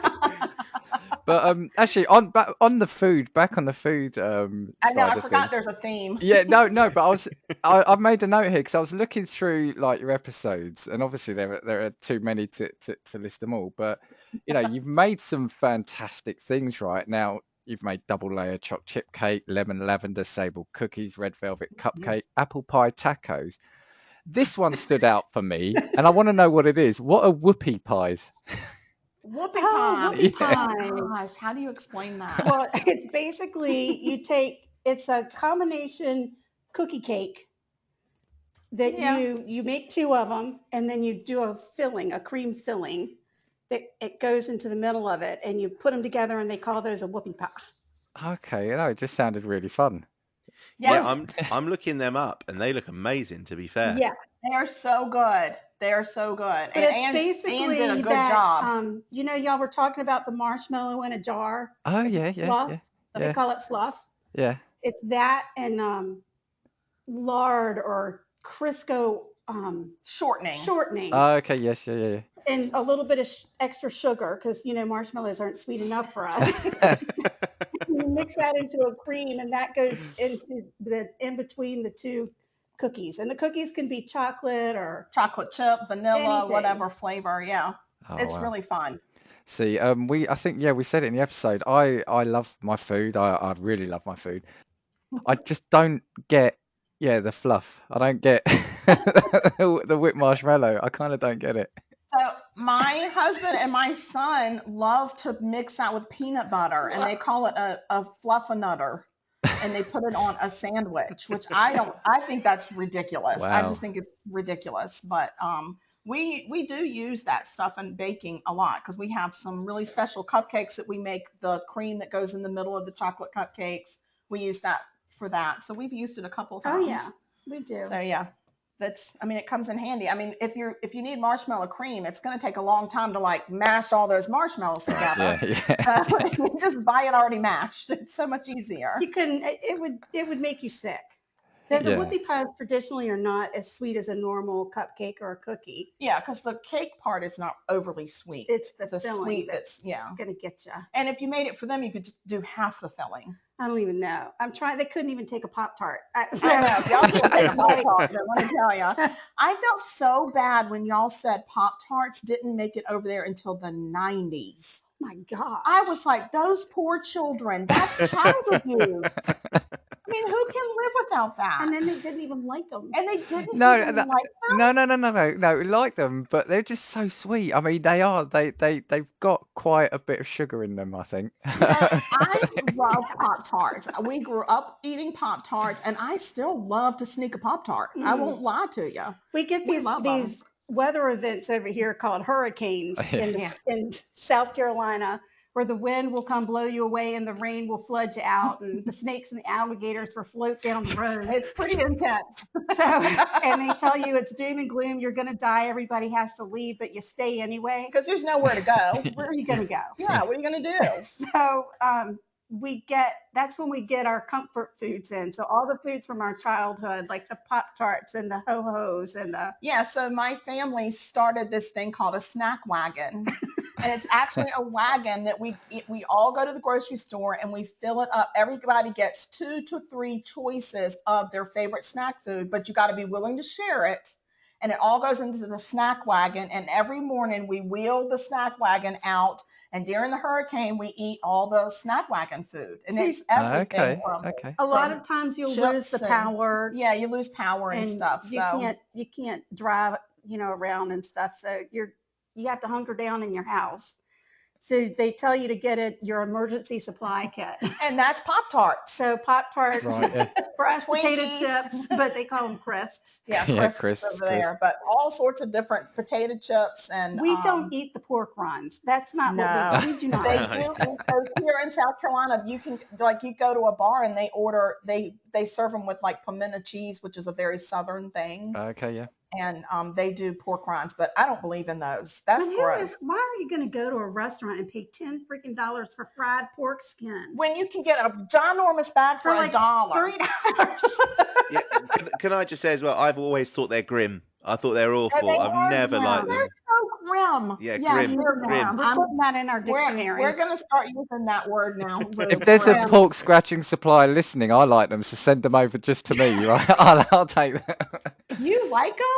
Damn. No, I haven't had them probably for about 20 years. But I said in the podcast, that episode, they are the ones that you eat if you've had a couple of drinks. You wouldn't go out your way and have them, but if you're at a pub with a couple of pints, it's natural to order them and eat them. And I don't think it's natural to order them, but I would eat it on a dare if I had enough booze in me. I would not. I'm not eating pork skin. If they give me money and dare me to do it, then I'm probably going to do it. All right, Lou, I've got a couple of pounds in my pocket. You've got some money, right? You heard it here, everyone. I have new batteries. Anne has put new batteries in my mic. I was dying for a minute there, so I think I'm back. But okay, yeah, no, I think you're fine. Don't worry. I know I have a big booming voice, so I should have been a town crier in my. I probably was in my past life, and that's why I don't have an inside voice. So we actually still have a town crier, I think, here, don't we? Yeah, in where you live, yeah. Yeah, I think so. Yeah, he walks around in like a big Where do you have that? Yeah. I'm pretty sure. Yeah, I think he does. advertising more, or it was for a couple of the stores Yeah, in town businesses near us. specifically. Yeah, But he'd just yeah. walk around with like a gigantic bell in this huge like blue Oh coat. yay! Yeah, Oh yay, yay! yay, there's a Oh, sale on at this shop here. And you'd be like, yeah, all right, thanks. Didn't really need to hear that from Oh you screaming down the road. wow! Get out of here! How much do they get paid? Could I make a living doing that? Well, That'd be natural. I haven't seen him since pandemic began, so I don't know if he's retired and Oh the vacancy's no! available. Another So job lost to the pandemic. yeah, I mean, oh you know, no. it's because no shops were open. He didn't have any sales to advertise. That's grim. That's quite grim. That Yeah, is it's grim. grim. That's That quite is grim. That is grim. So, what's your views? Have you had much in the way of what we would call English food, or what's your perception or views on it? Oh, well, we did make a Victoria sponge. Yeah, that's one of the Okay. first things that I made. I made a Victoria sponge and I knocked it out of the park. It's delightful. Delightful. Delightful. Delightful. Yeah. And you made a princess cake. I did make one of those freaking princess cakes. So Anne and I had started a tradition because we're sisters and we've known each other all of our lives. And so we got to a point where, I mean, it was really because we were broke more than anything, but we decided not to give each other birthday gifts anymore, but we would be in charge of the birthday dessert because that's a big deal over here in the States. When you have a birthday, you have to have a birthday cake. And we're not talking jelly or jello. That's Yeah, not, no, that is that is not proper. dessert. None of that's proper.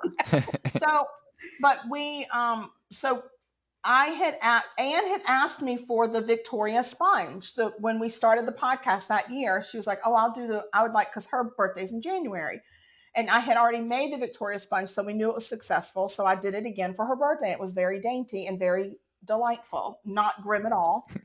And then for my birthday in March, I had watched the British baking show and I ordered a princess cake. There are like 47 steps to that cake. Oh my God. One of which is making your own raspberry jam. Raspberry jam and then your marzipan.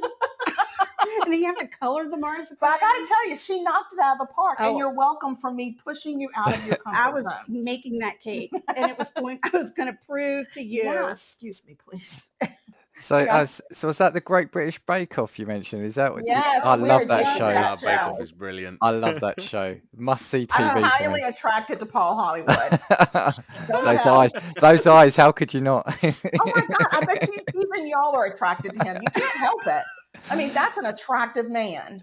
It's funny how if you go back to the first series of that or season, if you go back to the first season of that, how different I mean, he's still the same, but yeah, you could tell he's read the press and believed his own hype as well. So he's kind of made Oh, yeah. himself a bit nicer as it's gone along. But Every year, it's like, oh, he's just polishing up more and more.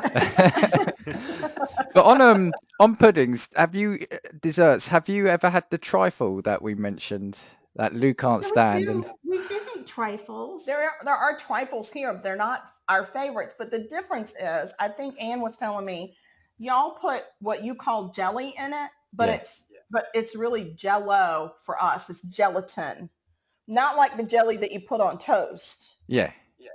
So we put They the call Jello. that- Yeah, we put the jelly as well, the gelatin that you mix with water and let it set. Yeah, Yeah. what you're saying is jam for us. Yeah. Oh, okay. Yeah. Yeah. Okay, yeah. so we don't put the jelly crap in there. No, we don't. No. That's not a part of our trifle. No, I don't even think jam is. Is jam in there? No. It usually happens when you mess up a cake or you make a cake and it's too dry, Yeah. but you're not willing to throw it away and just call it. But we'll put pudding, which is custard, I guess. Yeah, so we'll do pudding, which is your custard, and we'll do like whipped cream, Right. Yeah.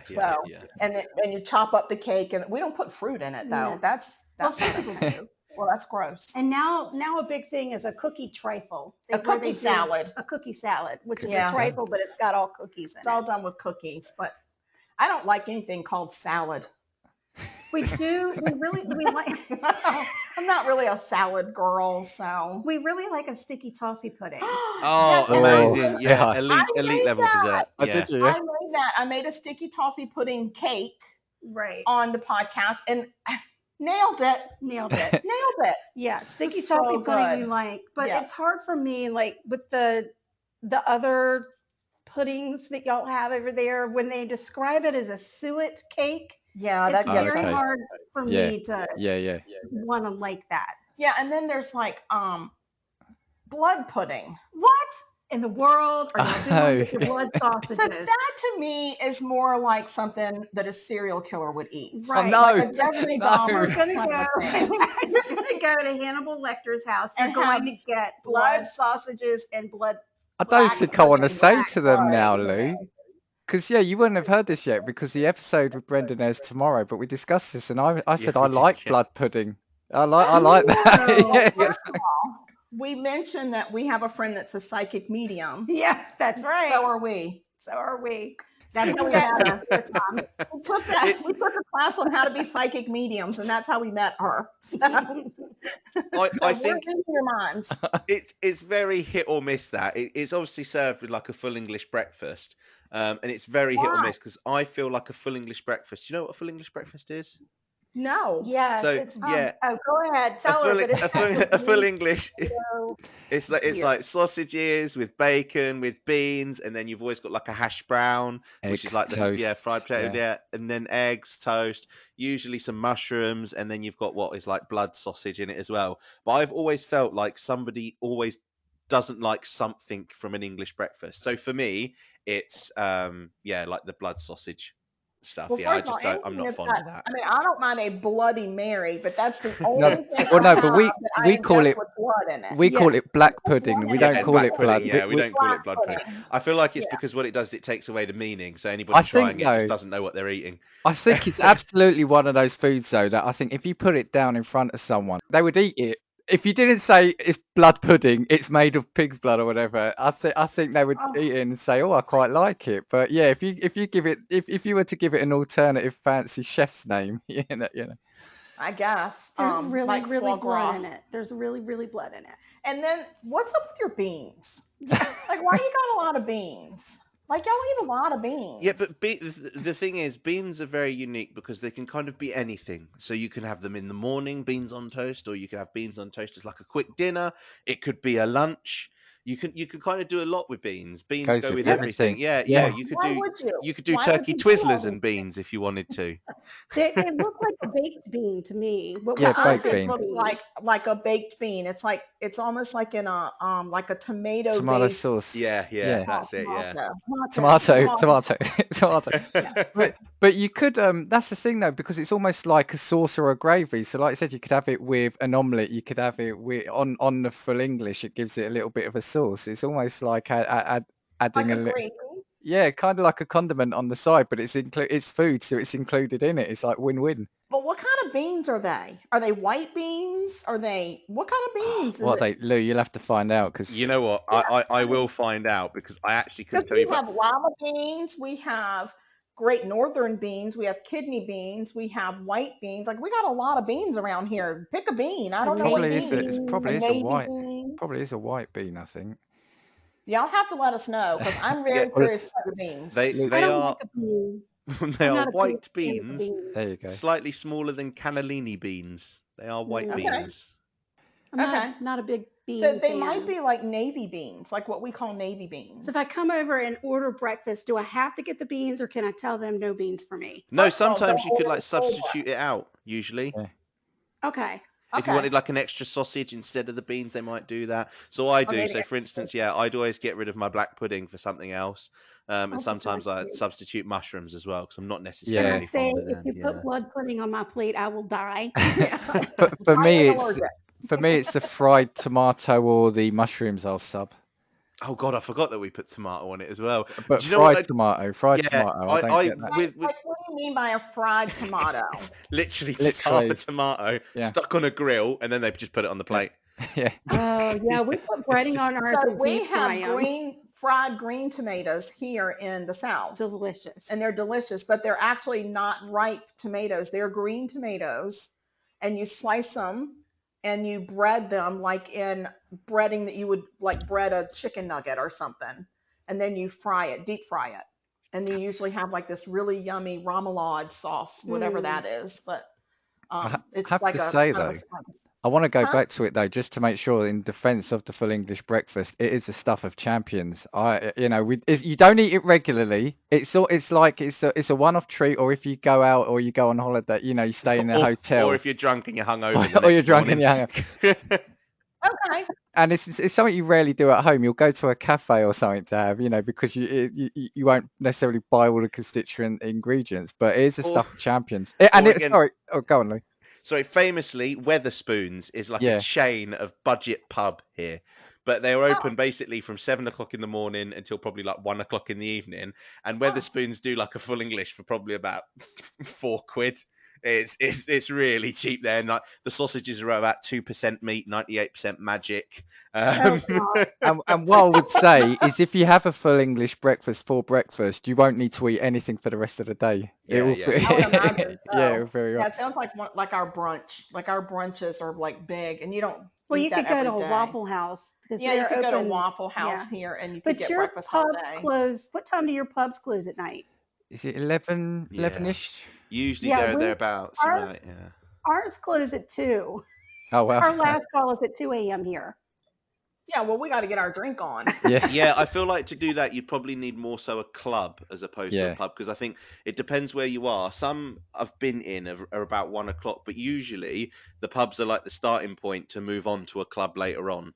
Because you get like all of your cheap drinking It's done your in a pre-drink. Weatherspoons. Yeah, it's your pre-drink. Yeah, it's like your pre-drink, and then what you do. So pre-gaming. yeah. So a traditional like British night out, I would say, is that what you do is before you meet up with your mates, you pre-drink at home, and then you go to a pub to pre-drink, and then that's your pre-drinks before your actual club night where you just drink.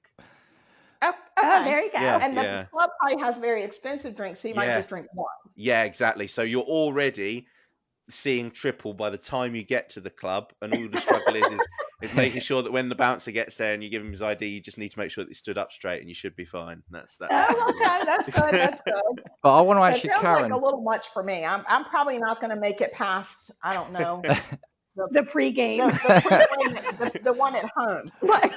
But Karen, I want to go back to something you said actually a little while ago. Now, I've only been to the States a few times, but I love eating over there, right? And there was once, 'cause it's a comment you made about salad, not liking anything with salad. And on the first trip, I think one of the first trips I had there, about halfway into the holiday, I thought, do you know what? I'm just eating too much, because we mentioned with Brenda last week, the portion sizes are huge and there's just so much food. And I thought, no, I've got to try be good for a little bit, because I'm worried I'm going to get home and not fit into any clothes. So went into a place, and I can't remember what it was, but I said, it was a salad something. I said, you know what? It's lunch. I'll have a salad, please.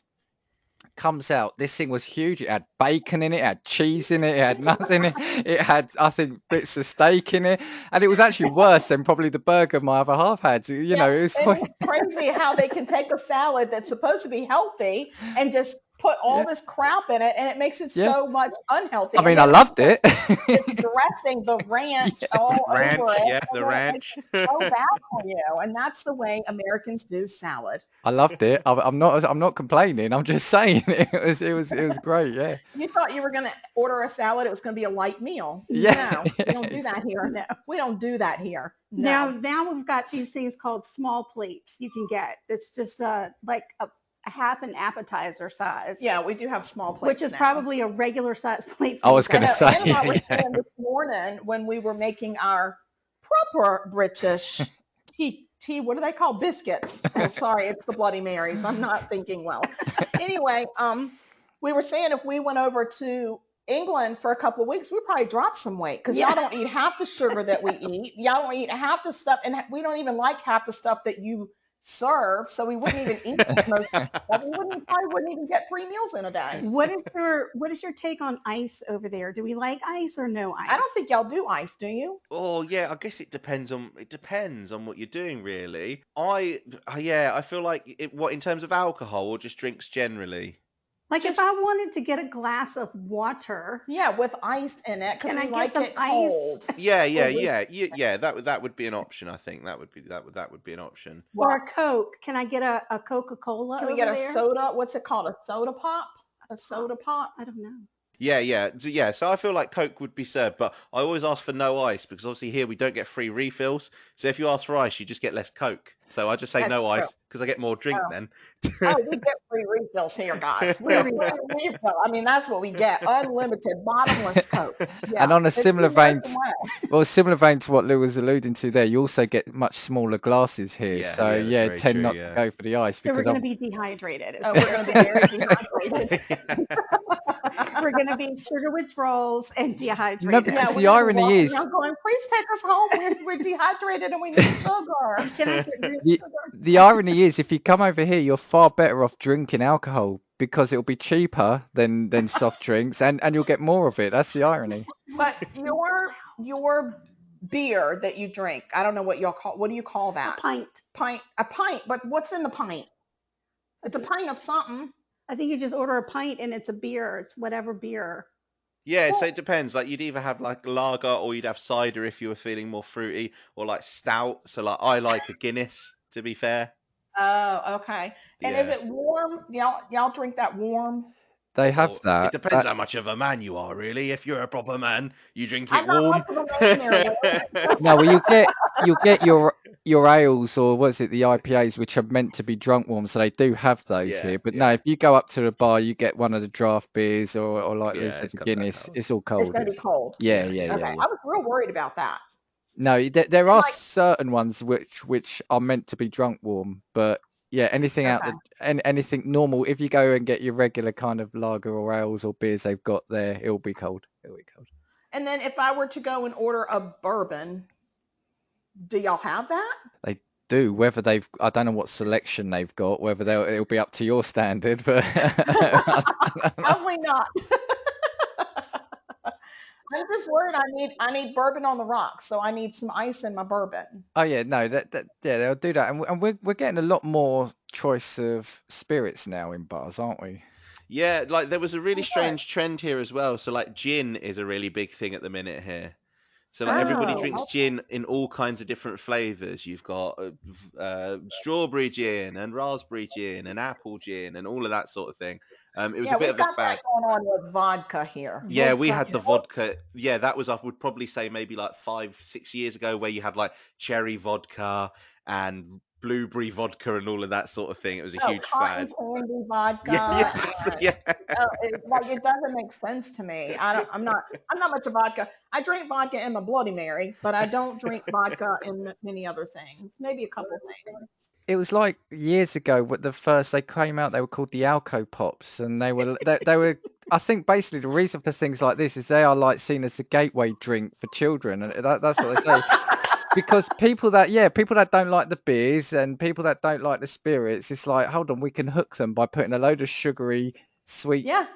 alcohol into a sugary sweet drink. And yeah, we had drinks, they were called like hooch. They were little bottles of lemon with it might have been vodka, I don't know. And they were seen as like, yeah, you're trying to basically get a generation of youngsters into alcohol that way. That's how it was seen. Those are the ones that create the worst hangovers, though. Yes. Right. Yeah. I mean, you just that sugary alcohol is So really, bad. It's so bad. But we all go through it. We all go. You got to live and learn. Yes, you do. Yeah. You got to Yeah. live and learn. I mean, in the States as well, obviously, drinking age is 21. Is that everywhere? Every state? Yeah. Yep. Because is now. here it's 18, but I would say that like underage drinking culture is quite big here as well. So, for instance, you're likely to go into shops and just not get asked for ID. So it wouldn't be uncommon on like a Saturday if you walked through town to see like a group of like 14-year-olds drinking like a bottle of cider in the middle. Do you know what I mean? I feel like that would probably be quite a common thing here, because I feel like drinking Wow. culture cottons on really, really young. Oh, and can you drink in the streets there? Yeah, Well, we no, can't drink. yeah, legally you're not supposed to, but you'd be hard pressed to really find a policeman that would stop you. To be honest, I feel like this is just not worth. Here they Yeah, would stop you. They would yeah, definitely they stop you. wouldn't. Yeah, they wouldn't be fussed. Even yeah. an adult, they would stop from doing that. There Oh, are some really? places, if they've had trouble, they'll put a no alcohol zone. But again, it's like, yeah, the police really going to get too bothered with that? I don't think they would over here. Oh Or like wow. I remember when I was at university. So again, like you start your pre-drinks before you even go to the first bar, and obviously you'd need a drink for the walk, wouldn't you? Because you need Yeah. to stay Oh warm, God, obviously. So yeah. and there always used to be a policeman stood at a particular corner, and when you got to him, he'd basically, because he didn't want you taking the glass and littering or like the plastic cup, he'd just sit there and make you drink it as fast as you could. So it almost kind of like became a game. So obviously he shouldn't have been doing that, but he was just like, I'd rather just let them get over it, not throw the glass on the floor, and then we can just get over it. So it was kind of just an accepted Oh, that's too sacrifice. I funny. love But it. That's awesome. So now, but before sporting events here, we have tailgating. yeah.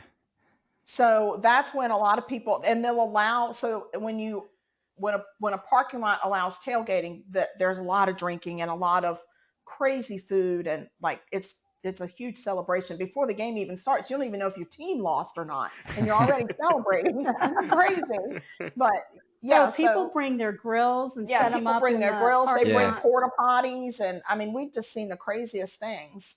So yeah, and before concerts, some concerts you tailgate before your concert. So, but those are like really controlled areas Yeah. because it's like in a parking lot. So, Oh, well, but we have okay, so there are some places, for instance, in Memphis, Tennessee, there's certain times of the day where they close several streets. I think it's Beale Street, mm, and makes sense. you can walk from bar to bar with drinks. Okay. And I don't know if they do that in New Orleans or not, but there's certain times, like I know it's on starting at Bourbon a Street certain, it's like cocktail drink. hour kind Yeah. of thing, Yeah. that you can walk on Beale Street with open containers. In Savannah, for their St. Patrick's Day parade, they close the streets and you can drink with open containers. Yes. So in But usual circumstances, would you get a fine from a police officer for that Yeah. if you were yeah, drinking in the Yeah. street? Straight up, absolutely. there would be no argument about it at all. No. No. Oh wow, Well, wow. and if you I got mean, a they're going to police write you. They're going officer, to write you a ticket, and then you have to show up for court, and then you can Oh, fight it wow. in court, I guess. sometimes though they'll let you off. They just make you pour it out. Yeah, it just Ah, depends. right, If you're okay. not being a nuisance, they'll just make you pour it out. But if they make you pour it out and then 10 minutes later they catch you again, they're probably going to have a problem with it. Right, Or okay. if you are like completely out of your mind drunk, like Anne gets all the time. What? Yeah, and she's walking down the street and she's like lifting that shirt and just No! causing a ruckus, they're probably going to give her a ticket. You cheeky, Right, cheeky okay. girl. Lou, and I learnt yesterday though that even in the States you can't cross state lines with alcohol, can you? Oh, really? So Not supposed you're to. not supposed to, but Yeah. and we would never. No, of course course not. Of not. course not. Let's No, let's just get that out there now. yeah. Yeah, we'll put that in the show notes. They've never done that. We've never done this. And also the thing that amazes me, and I'd forgotten about this, but is the amount of dry counties as well that you've got there, which is Oh yeah. it's bizarre. still It's do. bizarre to think about that you kind of still have that. Yeah, Especially in the Bible Belt. yeah. In the South, in the Bible Belt, there's lots of dry counties, totally dry. Now, there are some counties that don't sell any alcohol on Sundays, but then there Okay. are some that are completely dry. Like there's no alcohol at all. But you can go to the next county and buy your alcohol and take it home and drink it. Yeah. So I guess they're in cahoots with the gas company, the petrol company, because you're spending gas money to go and buy it and then take it home. I don't know. I don't get I it. thought you were saying they were filling the gas trucks up with the alcohol, like the maple syrup people. That's Oh, that pro. would be brilliant. That would be brilliant. We should start that. We I'm should not going start to get that. involved in that. You're not? No. You're so chicken. I'm a law-abiding citizen. And that's where your problem is. Stop. Well, I think we should look at possibly starting to wrap this up now, actually. 'Cause I could talk all night with you. Oh, I What- miss you guys already, and I just got to know you. I just want to say as well, actually, if you want just an idea of like how heavily ingrained, I would say that drinking is just really ingrained into British culture. I think it's just very Yeah. standard. If you I just get that feeling. I get that feeling. if you have a Google, Alcohol doesn't really have an impact on you. Yeah, y'all probably could drink us under the table. I'm sure of it. Yeah, that's because everybody Especially here's been me. doing it since about Yeah. 14. Well, But if you have a Google of just like map of like pubs in the UK, it will give you like a Google map result where they've got like a red dot for everyone. And honestly, the entire UK is covered in dots to the point where you actually just can't see any land because there is that Oh, many wow. pubs next to each other. How do they make any money? I If there's don't so know. many of them, how do they make any money? oh, because they're all full. Yeah, well, yeah. And you go pub crawling. You go one to another, to Yeah. another, to another. That's Oh, true. right, true. I know. I was watching a show the other night. I guess it was Ted Lasso. I don't know what, because I get BritBox. I know you've never heard of that. Oh, do you? yeah. No, yeah, we've got it. yeah, Yeah. we've seen Okay. BritBox, yeah. Okay, so I have BritBox, and so a lot of times when I'm watching a show, the pubs over there, they just make it seem like. Did you ever see that show Cheers? I Yeah. love Cheers. I love it. Okay, so I feel like that every pub is like that. Like there's locals that go there every day and they all drink together and they all know each other's business and they all take care of each other. And that's what a pub is. And they're like, every town has multiple ones, but every pub has their own group of like local regular people and they all know you. Like you walk in and they go, "Hey, Dan, here's your pint." I mean, they already know what you want, and they're like, "How's the wife and kids?" And they're Lou still not eating beans. I mean, you know what I'm saying? Like, they just know you. Is it really like that? Because I really want to go there. Yeah, I think it depends. So there are some pubs, for instance, where I live, like we've walked around and we've been in most of the pubs near me, to be fair. But there are a couple of them where I feel like I wouldn't go because I'm not a regular. And if you walked in, people would like look at you and think, who's that? The Who- music stops. Yeah, Oh. the Everyone music looks at you. Yeah, the DJ goes, and all of a sudden everyone turns around and you're like, what have I just walked into? Yeah, And you there's just, like, some that are back like up. that. Yeah, and then Yeah. there's some that you can kind of walk casually in. So like a Weatherspoons, wherever you are, a Weatherspoons is for everyone. You can go in there. But if you see something and it's called like, anything arms is Yeah. always like a local pub that's like Oh, anything that's good. got Anything arms in it. like broken arms. Or But yeah, the broken broken arms. Yeah. But what I was saying, what Lou said was right about the culture in that. But here, you go out to get drunk. Yeah, The aim yeah, isn't yeah, to enjoy really, yeah. drinking. You go out as a group, and the aim is we're going to get drunk as quickly as we can. It's not we'll go out, we'll have a few drinks and do this. Yes, there are people after you finish work, you'll do that. You'll go have a meal, you'll have a couple of drinks, go home. Okay. As when you're Okay. in your younger days, it is about how quickly and what can we drink to get drunk as quickly as we can. And that's how it it's a is here mission. too. Like college age kids, university age, whatever you want to call them. Yeah, that's all about. That's what you do in college. You learn how much alcohol your body can take. That's Yeah. really what you're there Yeah. for. And if you live, they give you a piece of paper and say, "Get the hell out." And now you owe us $80,000. But good luck with your liver. Yeah. Plus interest, Yes. that you're not going to be able to do a job with. No. That's what must be really sad because obviously, you go to college at 18, don't you? Yes. And Yeah. and obviously you don't get that period of being able to go to clubs and that sort of thing. Because I imagine most degrees are still only 3 years in the States as well. They're 4, and I was on the 5-year plan because I was Okay. very social. So you only get one good year of going out when you're at college then to actual bars. I actually, when I was in college, We get fake IDs over here. yeah, we all get fake IDs. Yeah, So, we've I seen mean- Superbad, McLovin. Yeah. Yes.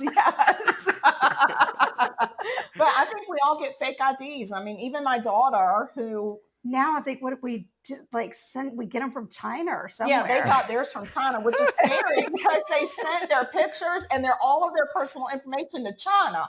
I'm like, guys, how dumb are y'all? You're in college. You're not Anything gonna for a be drink. dumb. Anything for a drink. Listen, I figure they already have our information over there anyway. So true. Yes, and they would send them back fake IDs, and that's how my daughter drank her way through college. She did not have any problems whatsoever getting her drink on. So, I would yeah. say as well, there's a bit of a stereotype that even if you're 50, you get ID'd in the States. So is that really true? Like you will get ID'd kind of irrespective, or do people turn around and say, "No, you're old enough"? Yeah, unfortunately, we At the don't get. grocery, when you're at the supermarket, then yeah, you'll get ID if you're buying If you're buying alcohol, there. but like if I were to go to a bar right now, they would not ask me for my ID, and I would be very sad. Yeah. I'm like, Or like we go have an ABC store, liquor store. the liquor store when we go buy, like when Ann and I were out buying bourbon yesterday. We just happened to be out and bought some bourbon, and they didn't ask me for my ID, and I was very sad. It was offensive. It was very offensive. Well, I think the worst experience I had here, I went to a supermarket with my girlfriend, and we walked out and we bought some like ciders, some toffee apple ones. Amazing, brilliant, would definitely recommend. And then toffee apple cider. It's so amazing. good. It's like the only way that I could explain it, it tastes like Christmas. I think. Yes, Yeah, I would it tastes imagine like it Christmas. does. Honestly, we it's have to go. amazing. We have to go. We're on the way right now. I'm packing. I went to the counter and the lady behind the checkout counter said, "Oh, can I see your ID?" To my girlfriend, and then she looked at me. She was like, "You're all right." And I thought, "Who do you think I've come out with? My daughter." What's going on here then? I was like, "Who do you think I'm buying her booze illegally?" And she's like, I "I'm know, sorry, I it's have so to do it." rude. Rude. Because here you should be, basically they say that you should ID anyone that looks under 25. So Yeah. that means that she thought I was older than 25 and she was younger than 18. Yeah, I thought, wow, exactly. wow. Yeah, Wow. it's dear. offensive. It's But just, I bet she must have been thrilled. she was like, ha ha, this is my sugar daddy. Oh, blimey. But over Right. there, it wouldn't be a sugar daddy because they don't like sugar. This is Right. my bean daddy. Yeah. Right then. Right. Well, it's actually been a real I know pleasure. it's so It's late been a over there. Is blast. it midnight yet? Is it No, midnight no, yet? it's 11. It's 11. It's not that bad. Okay, we We're won't going to keep go you up out for any our. longer. No, we're back. We're cutting into our pre-drink time. That's all. But no. It's no, really fun having you on. And Lou, Karen, could you stand up just a little bit? Stand up? Yeah, do you want to stand up? People at home won't see this listening, but look, you see, they've got merch. That's what we need. You see that? Yeah. Oh, Got look the at sugar. this. This is my water bottle, and this side says, this might be bourbon. And on the other side, it says, because murderers suck. And then See, it's got our logo. See, this is what we need to do now. We need. You really do. Do you want to plug your socials and where people can hear you? Yes. Well, we're on Apple, Spotify, iHeart, Pandora. Pandora. That's the Wow. Bloody Marys right there. Pandora. We're on like the major what the hell? Holy smokes. Podchaser and Good Pods. Just find us. Google us. We'll pop up there. Sugar It's Coated got- Murder podcast. If you just do Sugar Coated Murder, some weird song will come I up. know. And so we have the Echo Dot devices that we talk to, and she's got a certain name that I won't say, but you can even play us on there. And then we have social media. We're on Instagram, and that's we're at Sugar Coated Murder. On Twitter, we are at Sugar Murder because I think I was drinking that day, and that's all I could get out. And then we have Facebook. We have Facebook. We have a regular Facebook page, which is Sugar Coated Murder Podcast. And then we have a Sugar Coated Murder fan page that you have to ask to join.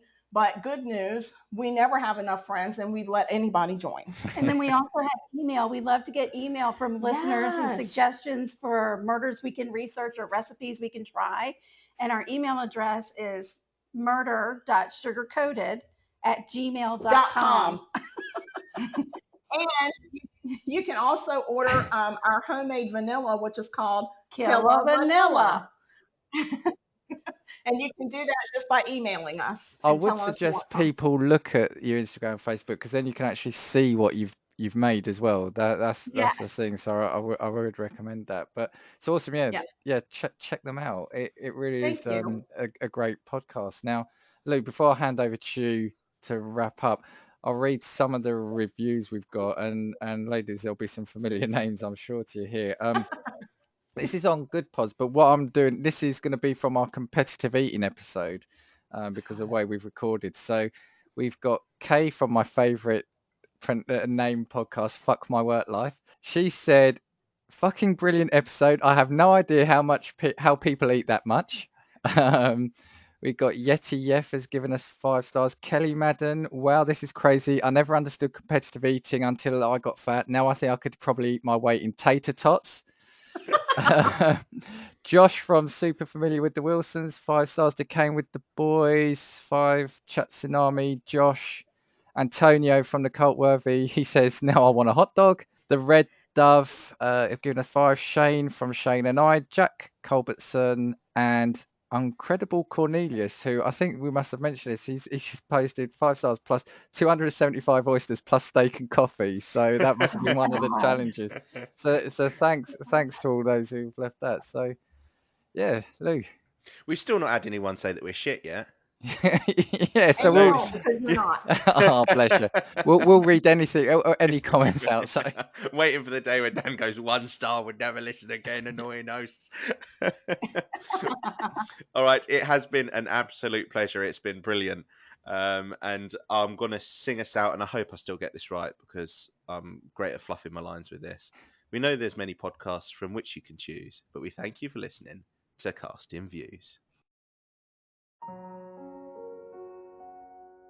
Hello, everyone. My name is Nick. I'm the host of Nikolai's Kitchen, and I'm also the host of the annual Live Stream for the Cure.